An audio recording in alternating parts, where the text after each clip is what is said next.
आप सभी के हृदय में विराजमान परमात्मा को मेरी राम राम।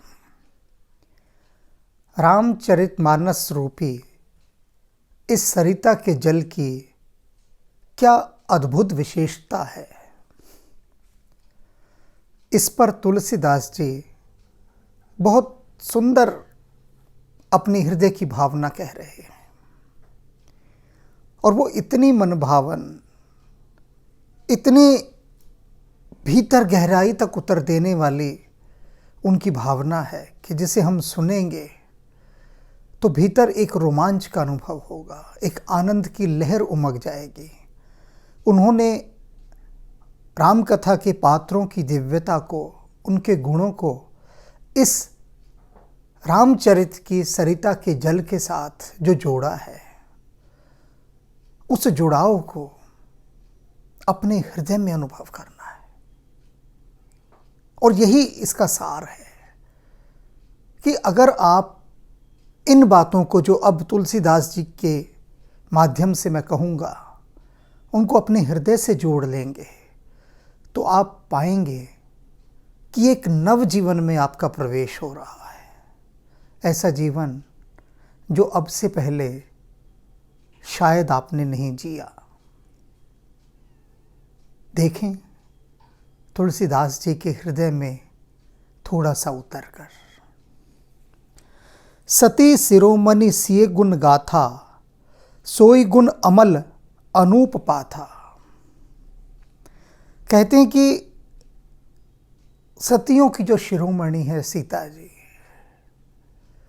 उन सीता माता के जो गुण हैं, सती शिरोमणि सिए गुण गाथा, सोई गुण अमल अनुपम पाथा। इस अमृतमय जल का जो सबसे बड़ा गुण है, उसकी जो निर्मलता है, वो निर्मलता क्या है? कहते हैं कि ना, ये नदी का जल कितना निर्मल है। तो कहते हैं इसकी निर्मलता कहाँ से पाई इस जल ने इतनी निर्मलता? तो कहते हैं ये जल की निर्मलता सती शिरोमणि सिए गुण गाथा। सिए की जो गुण गाथा हैं, सीता जी की गुणों की जो गाथाएं हैं, वह गाथा ही इस रामचरितमानस के जल की निर्मलता है। अब देखिए कितना निर्मल चरित्र सीता जी का, कि राम के अतिरिक्त उनको कुछ नहीं चाहिए जीवन में, कुछ नहीं चाहिए। कोई तख्तुताज नहीं चाहिए, कोई ऐश्वर्य नहीं चाहिए, कुछ नहीं चाहिए। सिर्फ एक राम चाहिए। और राम के लिए सीता जी सब कुछ छोड़ने को तैयार हैं। और ये सीता हमारी अंतरात्मा ही है, ये जीवात्मा ही है सीता, अगर इसको आप समझना चाहें तो। कि उस राम की प्राप्ति के लिए हमें यदि सांसारिक सुखों को भी छोड़ना पड़े और उसके बदले में अनेक कष्ट सहने पड़े। स्वामी विवेकानंद को देख लीजिए आप, ईश्वर प्राप्ति के मार्ग में कितने कष्ट सहे उन्होंने। अपने समय के सर्वोच्च विद्वान थे वे, शिक्षित थे वे, ज्ञानी थे, स्कॉलर जिसे कहते हैं।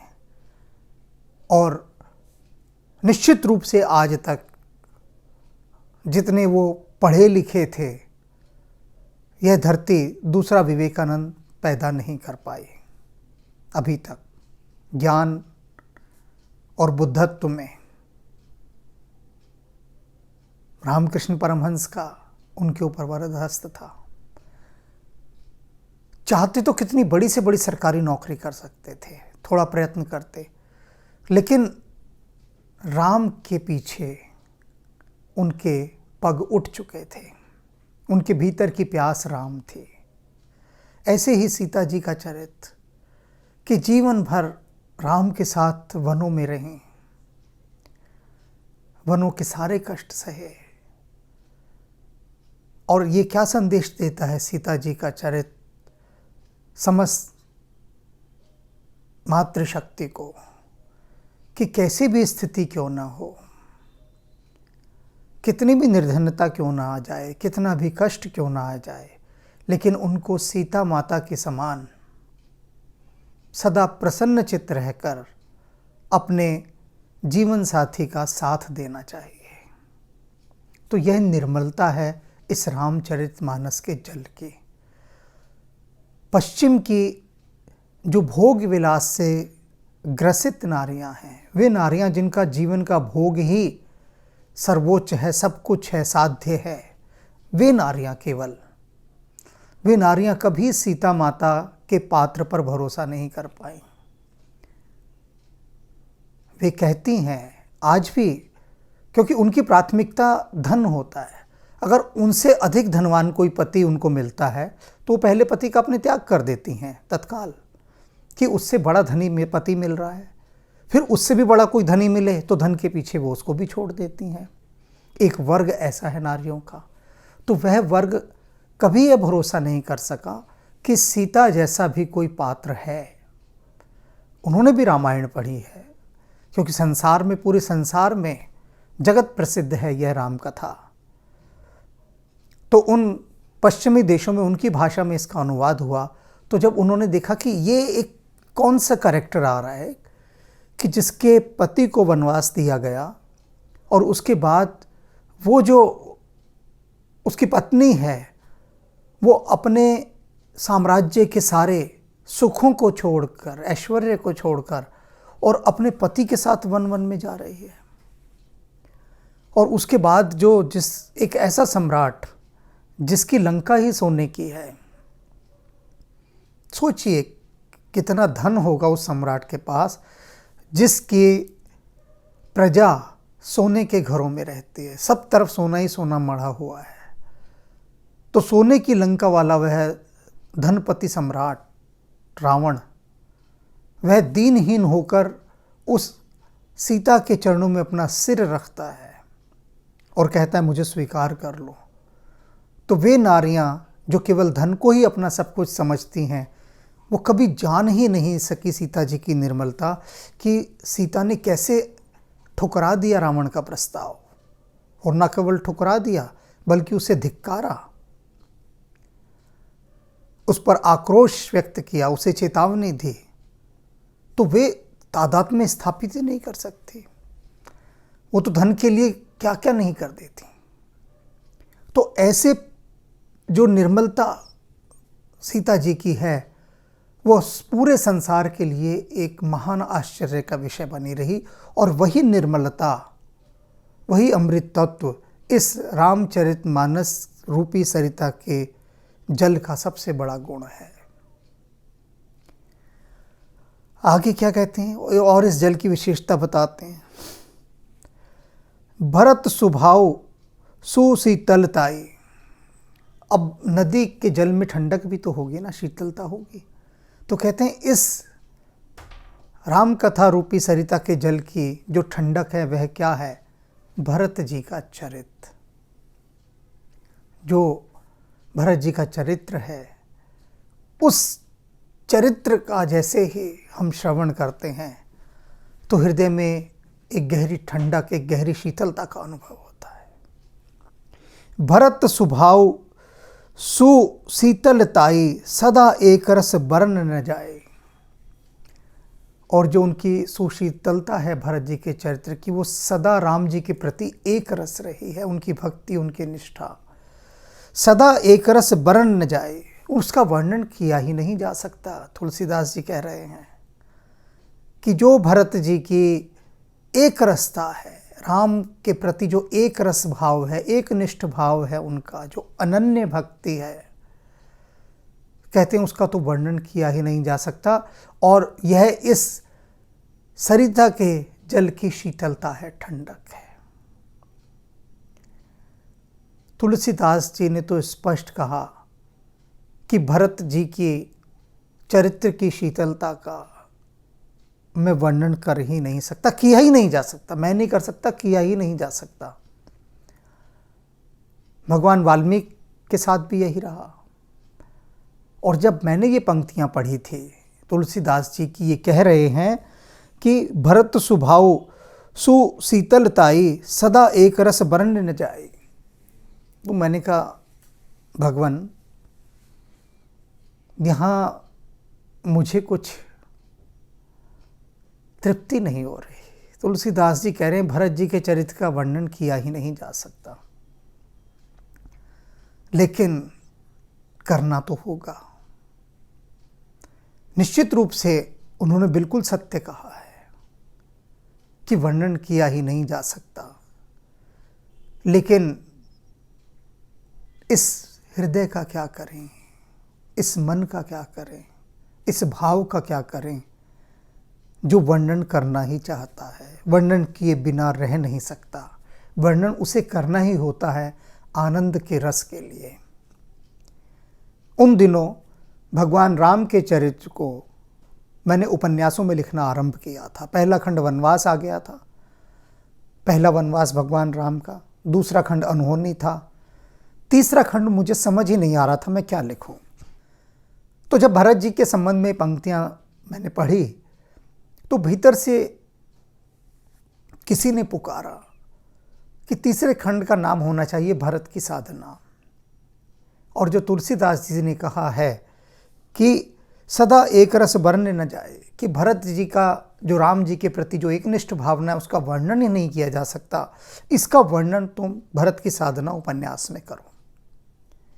अब ये बात जो मैं अब बताने जा रहा हूँ ये कहीं भी बताने जैसी है ही नहीं, क्योंकि ये मेरा अपना अनुभव है, मेरा निजी अनुभव।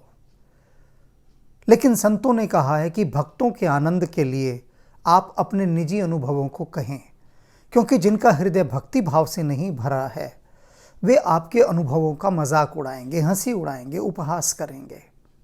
चलेगा, कोई उपहास भी करेगा तो चलेगा, लेकिन वो भक्त तो आनंदित हो लेंगे ना। तो उनके आनंद के लिए बस ये प्रसंग सुना रहा हूँ और कोई इसके पीछे कारण नहीं है, क्योंकि भक्त तो सिर्फ इस प्रसंग को सुन के ही नाच उठेगा। अब भीतर भाव धर लिया कि भरत की साधना, एक जो तीसरा खंड है रघुवंश नाथम उपन्यास माला का, भरत की साधना तीसरा खंड लिखना है। पर लिखूं क्या, क्या लिखूं, कुछ समझ में ना आए। लिखने बैठा, कलम हाथ में ही रही, एक अक्षर नहीं लिखा गया, एक अक्षर जिसे कहते हैं। और ऐसे कई दिन बीत गए, ऐसा कभी हुआ ही नहीं था। लगा कि क्यों हो रहा है ऐसा। फिर साधु संतों से पूछा, जो मार्गदर्शक थे, उन्होंने कहा कि देखो भाई, ये बात सही है जो कहा है कि भरत जी का वर्णन किया ही नहीं जा सकता, लेकिन फिर भी तुम अपने हृदय के भाव के वशीभूत होकर भरत जी की दिव्यता का वर्णन करना ही चाहते हो। उनके उस गुण का जो तुलसीदास जी ने कहा है कि सदा एक रस भगवान राम के प्रति, अभी कहा है ना उन्होंने, सदा एक रस बरन न जाए।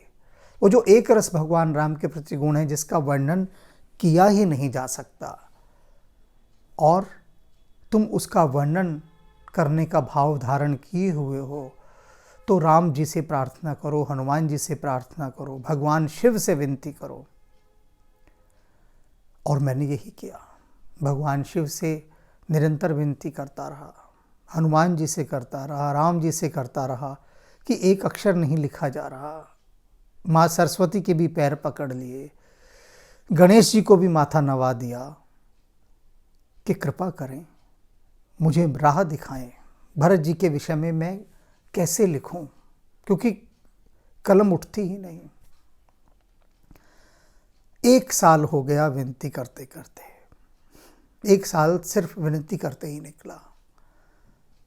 मैं यहाँ उन मित्रों को थोड़ा सा नमस्कार करना चाहूँगा, उनका ध्यान आकर्षित करना चाहूँगा नमस्कार करके, कि जिन्होंने बीच में मुझे एक आध बार टिप्पणी की थी कि तुलसीदास जी ने तो नमस्कारों की ऐसी बारिश कर दी है कि हम बोर हो गए हैं। वो थक ही नहीं रहे नमस्कार कर करके।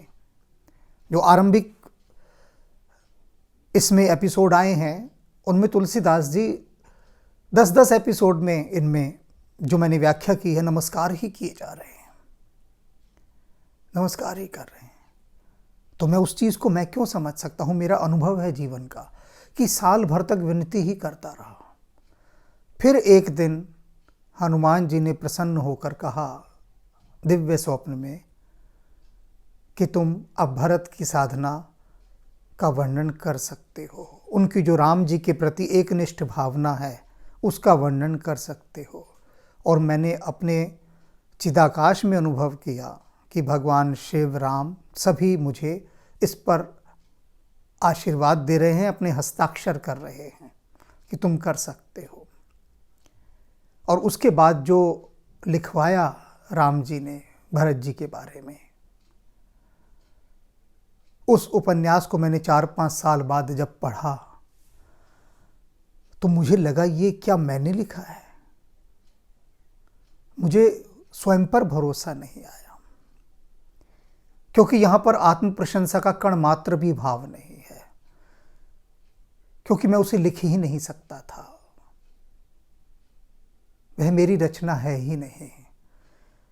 वह तो हनुमान जी ने, राम जी ने अपने संकेतों पर मुझसे लिखवाया है। मैंने सिर्फ डिक्टेशन लिया, ये समझ लीजिए। वो बोलते गए, मैं लिखता गया, क्योंकि राम जी ने कहा है तुम मम प्रिय भरत ही सम भाई। कितनी बड़ी बात कही है हनुमान जी के लिए, तुम मम प्रिय भरत सम भाई। कैसे लिख सकता हूं भरत जी के विषय में मैं? मेरी पात्रता ही क्या है, मेरी योग्यता ही क्या है। साल भर हो गया दर पर सर पटकते पटकते, हमको कर तेरे दरबार पौकण आगे बदन पसार। साल भर तक राम के दरबार पर बदन पसारे भौंकता रहा। सुन लिया, कृपा उनकी राम जी की। तब पता लगा कि भरत जी का स्थान राम के हृदय में कहाँ पर है। तब कुछ इतना सा बूंद बराबर कुछ एक झलक, इतनी सी झलक देख पाया कि कहाँ है भरत जी राम के हृदय में। तो तुलसीदास जी ने अक्षरशः सत्य कहा है कि भरत जी के चरित्र का वर्णन किया ही नहीं जा सकता, और वह उनके स्वभाव की शीतलता और राम जी के प्रति एक रसता, एक निष्ठता, वही इस राम चरित्र रूपी मानस सरिता के जल की सुशीतलता है।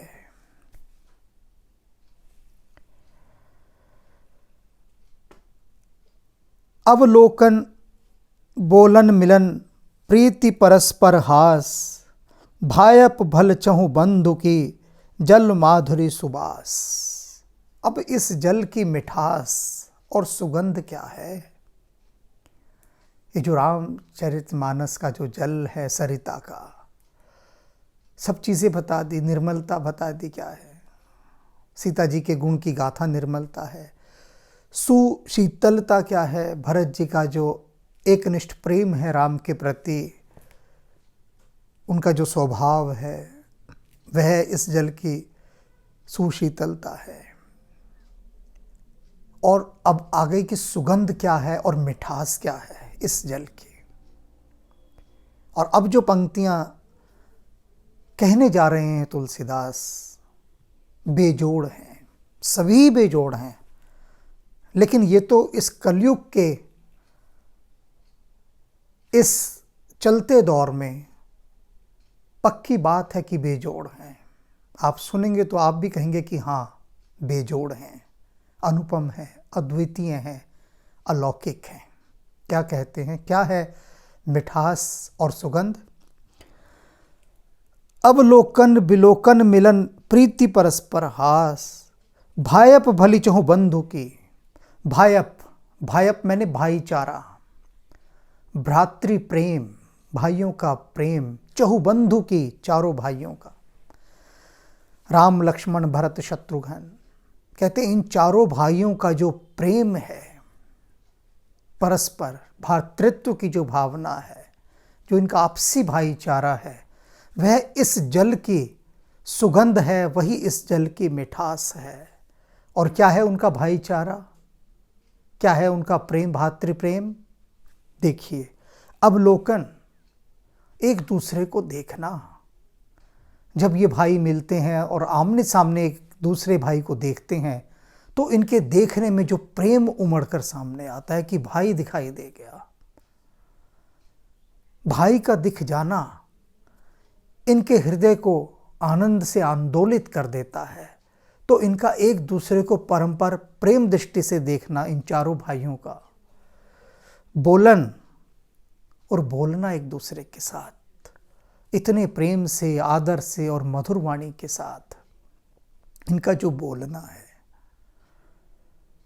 राम जी बोल रहे हैं अगर अपने भाइयों से तो उनके बोलने में अपार स्नेह है, अपार स्नेह,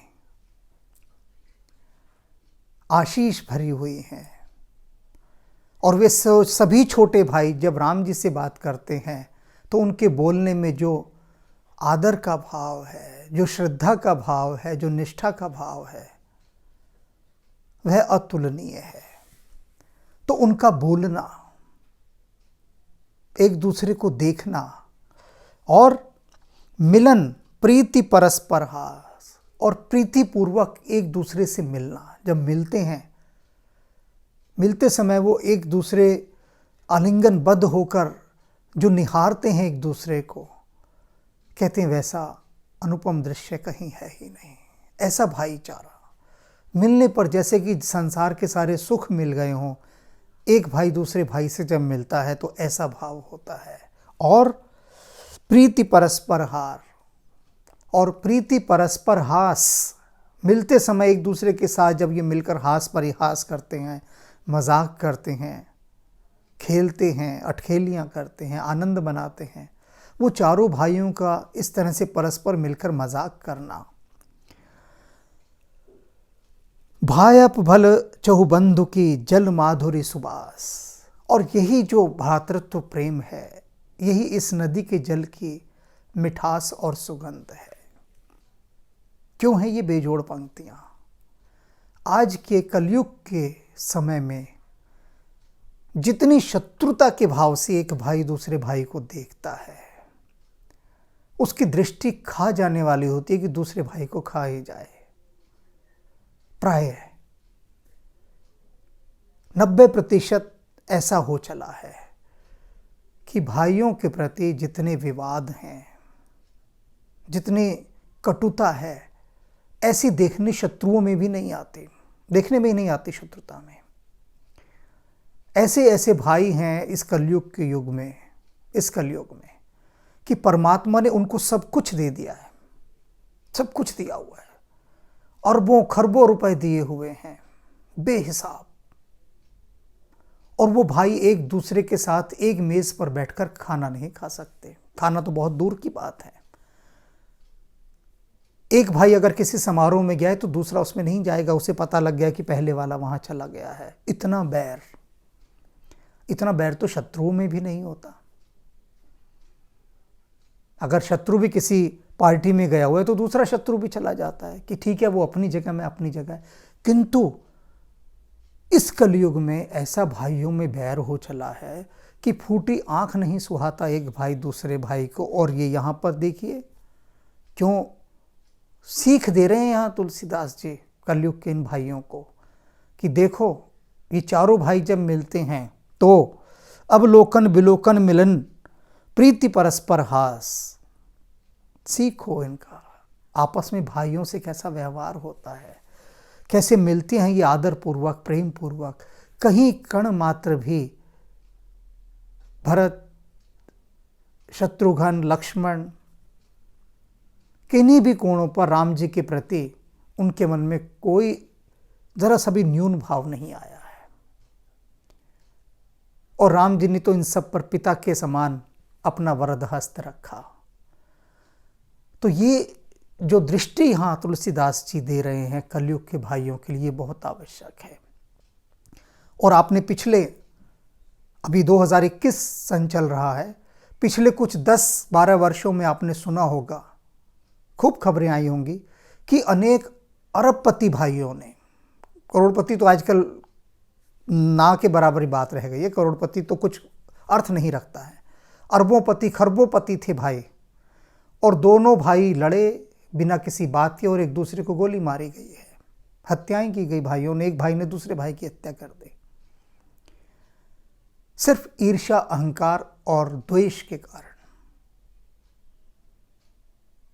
कि दूसरे भाई का महत्व अधिक है, मेरा कम है। सिर्फ इसी, भगवान ने सब कुछ दे दिया है, कोई कमी नहीं रखी, लेकिन उसके बाद भी पूरे संसार को ये उदाहरण नहीं दे सके कि भाइयों को मिलकर रहना चाहिए। जब बड़े से बड़े धनपति जो आदर्श हैं, भगवान कृष्ण कहते हैं ना कि यद यद आचरति श्रेष्ठ था तत्त एव इतरः जना, कि जो श्रेष्ठ जन आचरण करते हैं पूरा संसार उसी का पालन करता है, उसी का अनुगमन करता है जो श्रेष्ठ जन करते हैं। श्रेष्ठ क्या? सेलिब्रिटीज़, हीरो, जो भी हमारी सोसाइटी की सेलिब्रिटीज़ हैं, जब वो भाई आपस में लड़ेंगे तो बाकी दुनिया कहेगी कि हमारा क्या कसूर है भाई।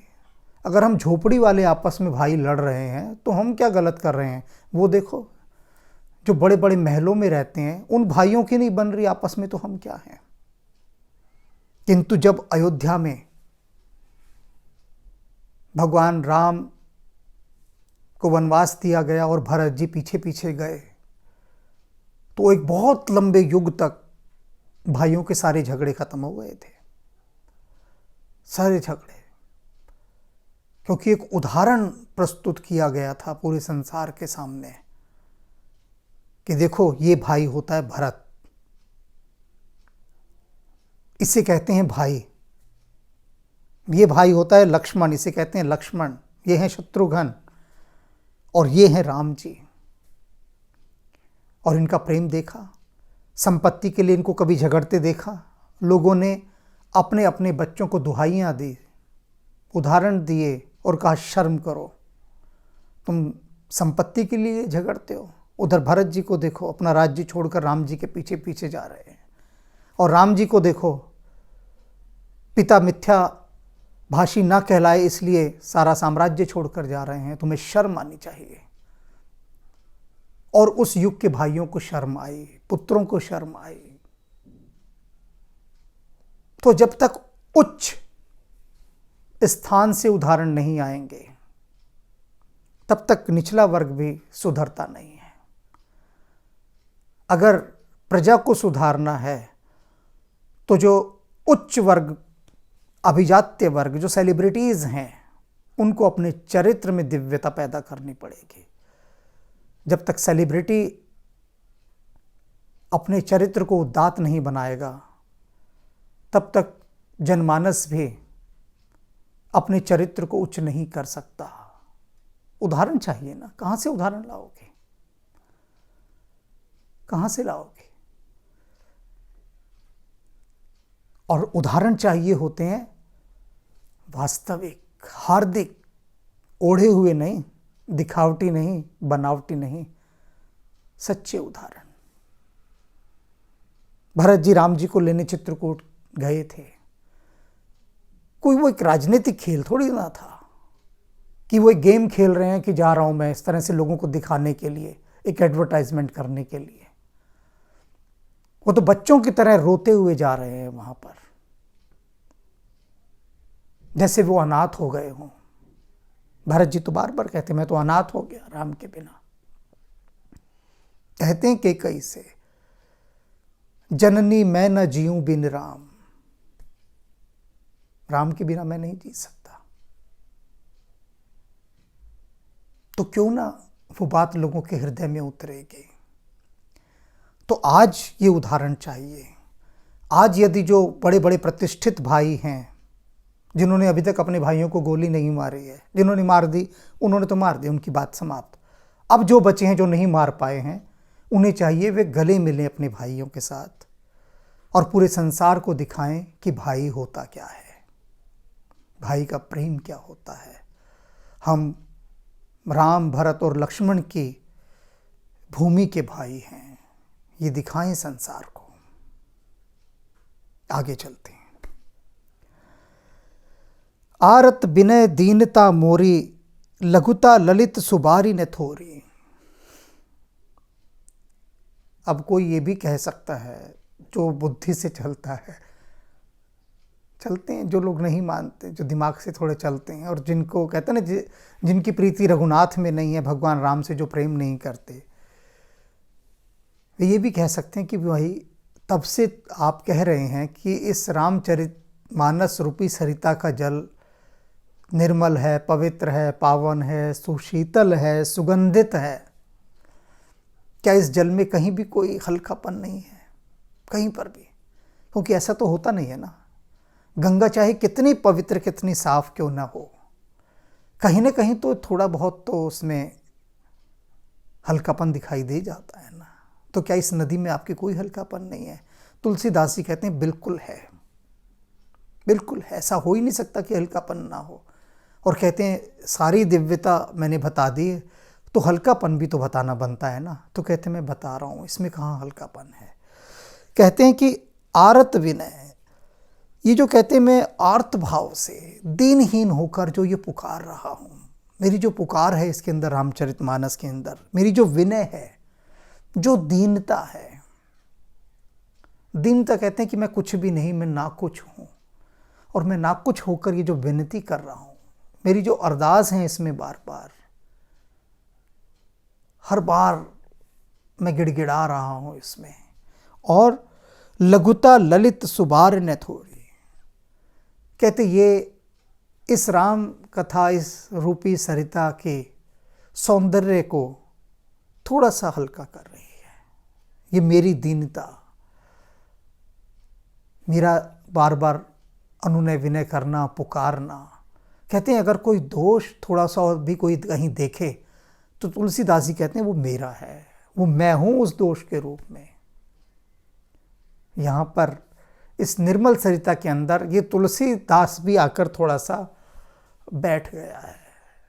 तो इस तुलसीदास की उपस्थिति ही थोड़ा इसकी लालित्य में, इसके सौंदर्य में कहीं कमी कर रही है। क्योंकि मेरे जैसा दीनहीन आदमी वो वहाँ सिर्फ बैठा अनुनय विनय ही कर रहा है, आर्त होकर पुकार ही रहा है।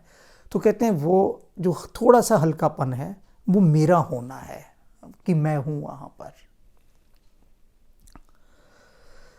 अद्भुत सलिल सुनत गुणकारी, और कहते हैं ये जल कैसा है? ये तो बड़ा अद्भुत सलिल है, अपूर्व जल है, जो सुनते ही गुणों को उत्पन्न कर देता है, गुणकारी है। अभी मैंने कहा ना तुलसीदास जी की यही बात, कि अगर सुना किसी भाई ने ये ढंग से, जो भी सेलिब्रिटीज भाई हैं उन्होंने अगर इस बात को ध्यान से सुना, इस कथन को, तो अति गुणकारी है, औषधि का काम करेगा तत्काल ही। अगले दिन पूरे देश का मीडिया बावला सा हुआ भागा भागा उनके घर के चारों तरफ डोल रहा होगा कि देखिए देखिए, आप देख रहे हैं दोनों भाई किस तरह से गले मिल रहे हैं, और हम आपको बता रहे हैं और आप देख रहे हैं, वो देखिए उस भाई ने उस भाई के गले में हार डाला है, इत्यादि इत्यादि। अखबार रंगे पड़े होंगे कि दोनों भाई मिल गए, देखिए एक बार फिर से भरत मिलाप दिखाई दे रहा है। और न जाने कैसे कैसे वो जो रटे रटाए गाने हैं, गीत हैं, ये सारा मीडिया गाएगा। पर ऐसा दिख ही नहीं रहा, क्योंकि ये गुणकारी औषधि कोई ले नहीं रहा। सुनत, सुनते ही हृदय में उतार लो और ये गुणकारी औषधि काम करेंगे। अद्भुत सलित सुनत गुणकारी, आस पियास मनोमलहारी। और कैसी है ये औषधि गुणकारी? कि आशा की प्यास को बढ़ाती है, आस प्यास। अब आस की प्यास अगर बढ़ाएगी तो इंसान निराश हो ही नहीं सकता। जिसके अंदर आशा की प्यास शेष हो, वो निराश कैसे होगा? निराश कौन होता है? डिप्रेस्ड किसे कहते हैं? निराश वही है इस संसार में जिसकी आशा की सारी किरणें समाप्त हो गई हों। किंतु इस राम कथा को सुनने के बाद ये गुणकारी औषधि भीतर ऐसी आशा की प्यास जगाती है कि आदमी लक्ष्य की खोज में निकल पड़ता है, निराश नहीं होने देती है। पूरी राम कथा ऐसी प्यास बढ़ाती है, आशा की, दिखाती है कि देखो प्रभु राम के ऊपर भी ऐसा कष्ट आया कि उनके जीवन में अंधकार छा गया। रावण जानता था कि राम को वो किसी भांति वश में नहीं कर सकता, किसी भांति। हमारी भारतीय बॉलीवुड फिल्मों का ये आम एक स्टंट है कि हीरो विलन से कभी नहीं पिटता। तो विलन क्या कहता है कि भैया इसकी कोई कमजोरी होगी तो क्या करो, माँ को, बहन को, बेटी को या पत्नी को उसको उठा लो, हीरो टूट जाएगा। ये उनका पेट फार्मूला है, चल रहा है, सदियों से चल रहा है और ये रावण के समय से चलता आया है। रावण ने ये देखा कि किसी कीमत पर भी वह श्री राम से टक्कर नहीं ले सकता, तो उसने खोजा कि इनकी सबसे बड़ी कमजोरी क्या हो सकती है। तो उन्होंने देखा कि उनकी जो प्राण वल्लरी है वो है सीता। राम की जो प्राण हैं वो सीता में बसते हैं। बस रावण ने कहा राम को निर्बल करने का, हतोत्साहित करने का ये एक रास्ता है, और उसने सही जगह निशाना मारा। सीता जी को ना पाकर राम की जो स्थिति होती है, जो राम का विलाप होता है, राम जिस निराशा से भर गए थे, अगर आप उस दृश्य को, मैंने तो वो दृश्य लिखा है, देखा है, अनुभव किया है, आप अंतरात्मा तक कहाँ पर उठेंगे अगर उस दृश्य को आप देख लें। भीतर तक कहाँ पर उठेंगे। जो राम जी की स्थिति है, वे लक्ष्मण से कहते हैं कि तू ऐसा कर, अयोध्या चला जा और मैं अकेला ही सीता की खोज करूंगा। अगर सीता नहीं मिली तो मैं इन्हीं वनों में भटक भटक कर प्राण त्याग दूंगा। ऐसी गहरी उसमें चले गए। लेकिन फिर लक्ष्मण जी कहाँ हार मानने वाले थे। भाई देखो, भाई का संग, उसने राम का खोया हुआ उत्साह फिर से निकाला, फिर से लौटाया और फिर से वही शत्रुचित वीरता का भाव उनमें उत्पन्न किया फिर से। तो यही तो लीला है प्रभु की, ये दिखाने के लिए कि देखो मुझ पर भी कभी कभी ऐसा क्षण आया है कि चारों तरफ लगा कि अंधकार छा गया, लेकिन उसके बाद भी आशा की किरण सदा जीवित रही है। और वही बात ये यहाँ कहते हैं कि आस प्यास, आशा की जो प्यास है वो ये राम कथा बढ़ाती है। ऐसी गुणकारी औषधि की जो कोई इसे सुनता है। और फिर सबने देखा कि निराशा कहाँ है, निराशा तो कहीं है ही नहीं। सर्वत्र राम कथा में सिर्फ आशा ही आशा है। तो आशा और मनोबल को बढ़ाने वाली है। और क्या है? मनोमलहारी, मन के मल का हरण करने वाली। मन का मल क्या है, मैल क्या है? दुख, निराशा, कष्ट, पीड़ा, विषाद, दुख, ये सब चीज, यही तो मन का सबसे बड़ा मल है। और है क्या? और उन सब का ये हरण कर लेती है। भीतर किसी भी प्रकार का दुख, अवसाद यह रहने ही नहीं देती। ऐसी गुणकारी औषधि है, सारे वायरसों को खा जाती है ये। लेकिन सुनना होगा, बुनना होगा, गुनना होगा, उतारना होगा। कहते हैं ना, तुलसीदास जी ने पीछे भी कहा था कि इसको निर्मल मन के माध्यम से लेकर हृदय में स्थापित कर दो। बहुत कान सुने, कान के मार्ग से बुद्धि पर जाए और निर्मल बुद्धि हो। निर्मल बुद्धि इसका श्रवण करे, फिर अपने हृदय में इस राम कथा के रस को ठहरा लो। और यहां पर उन्होंने बिल्कुल ही कहा है, अद्भुत सलित सुनत गुणकारी।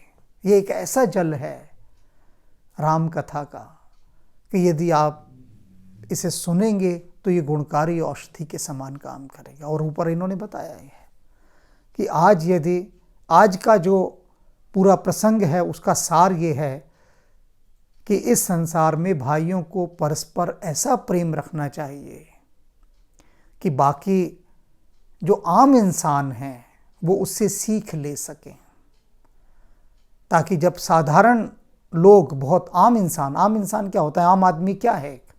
आम आदमी में ईर्ष्या, द्वेष, नफरत, घृणा यही सब भरी है। तो आम आदमी जब उस विशेष सेलिब्रिटीज़ को देखेगा तो आपस में वो एक दूसरे से कहेगा कि देखो तुम्हें शर्म नहीं आती, उन दोनों भाइयों को देखो, कितना पैसा है उनके पास, लेकिन फिर भी भाइयों का प्रेम देखो। लड़ते हैं कोई? क्या कोई लड़ रहा है पैसे के लिए? कोई नहीं लड़ मर रहा। तो उन भाइयों की तरह प्रेम करो। तो यहां पर यदि संभव हो सके तो भ्रातृत्व प्रेम को उपजाना है, बढ़ाना है। भाइयों का प्रेम बढ़े तो समझ लीजिएगा कि राम कथा का यह अंश जो तुलसीदास जी ने इस समय कहा, वह आपके जीवन में एक रामबाण औषधि के समान आपके मन के सारे मलों का हरण कर लेगा।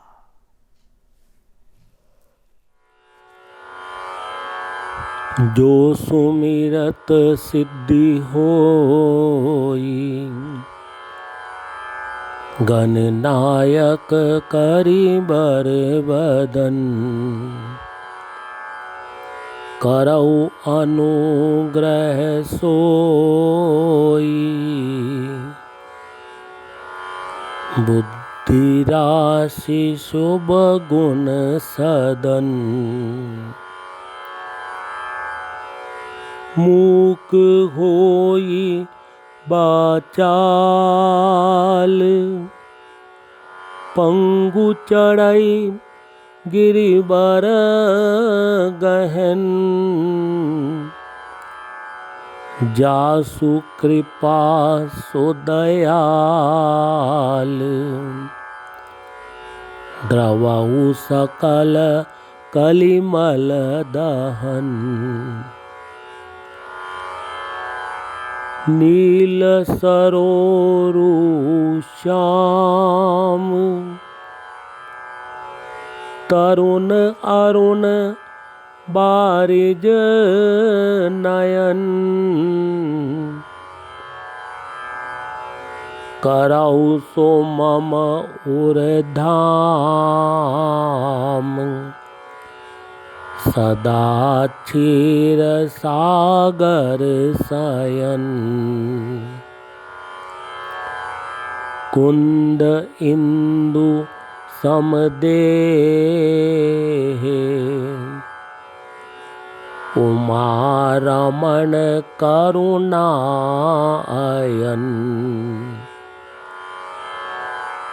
जाहि दीन परनेह,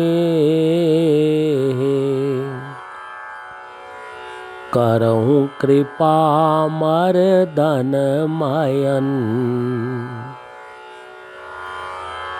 बंदौ गुरु पद कंज, कृपा सिंधु नर रूप हरि, महामोहतम पुंज, जासु वचन रवि कर निकर।